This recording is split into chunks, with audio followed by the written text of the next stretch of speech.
Hi, thank you for stopping by my channel. I'm going to read this story called Franklin is Bossy. Franklin the turtle could zip zippers and button buttons. He could count by twos and tie his shoes. He had lots of friends and one best friend named Bear. They played tag and marbles, hopscotch and ball. But one day something awful happened. Franklin and Bear had a fight. It was a steamy summer morning. Franklin told his friends, "Let's play marbles," and they did. After a while, Franklin said, "I'm tired of marbles. Let's have a race." "You always pick the games," grumbled Bear. Franklin paid no attention. They started to run. Bear was in the lead. Goose followed close behind. Franklin saw that he was losing and cried out. "Slowest one wins," as he crawled across the finish line last. "That's not fair," said Bear. Franklin ignored him. "I'm tired of running. Let's play baseball." Bear did not put on his mitt. He did not put on his cap. He was mad. "It's too hot. I don't want to play," said Bear.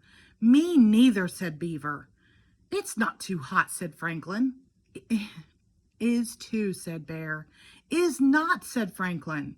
"I don't want to play with you, Franklin," shouted Bear. "And I don't want to play with you either," Franklin shouted back.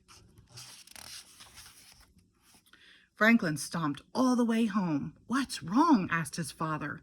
"There's no one to play with," answered Franklin. "Maybe your friends will come by later," said Franklin's father. "Maybe," he said.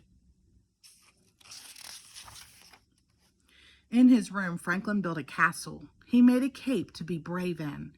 He made shields and swords and suits of honor. He drew pictures. He played house. He read stories. He played by himself for 1 whole hour, and then he didn't know what to do. So Franklin went looking for company. His friends were in the river cooling off. "Are you still hot?" he asked. "No," they answered. "Then let's play ball," said Franklin. Before anyone had a chance to say a word, Franklin started giving orders. "Bear, you play first base. Goose and Beaver, you go to the outfield. I'll be the pitcher." "No way," shouted Bear. "I don't want to play with you. You are too bossy." All of Franklin's friends nodded.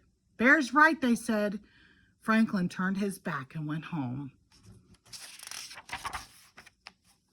There was no one to play with and nothing much to do, so he helped his father all afternoon. They weeded the garden and washed the floors. And they made supper for Mole because he was sick.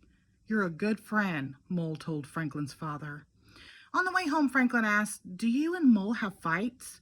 "Sometimes," said Franklin's father, "but we always make up." Franklin played alone for another whole day. He missed Bear and all his friends, and he had lots of time to think. He would go to Bear and apologize. Franklin and Bear met on the bridge. "I was going to your house," said Franklin. "And I was going to your house," said Bear. "I'm sorry," said Franklin. "It was all my fault." "No, it was my fault," said Bear. "Mine," said Franklin. "No, mine," said Bear.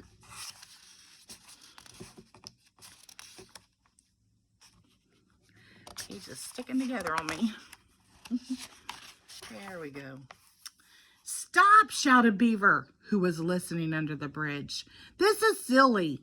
Beaver slapped her tail so hard that Franklin and Bear jumped. They started to giggle.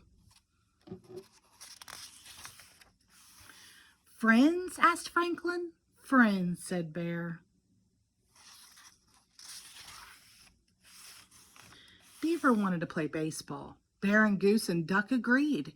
They were picking teams when Franklin insisted on being the pitcher again. All together, his friends shouted, "No fair, Franklin!" Franklin knew they were right. He couldn't always be pitcher. It was his turn to play in the outfield. And it wasn't so bad, for although Franklin didn't catch a single ball, he did catch lots of flies. The end. Thank you.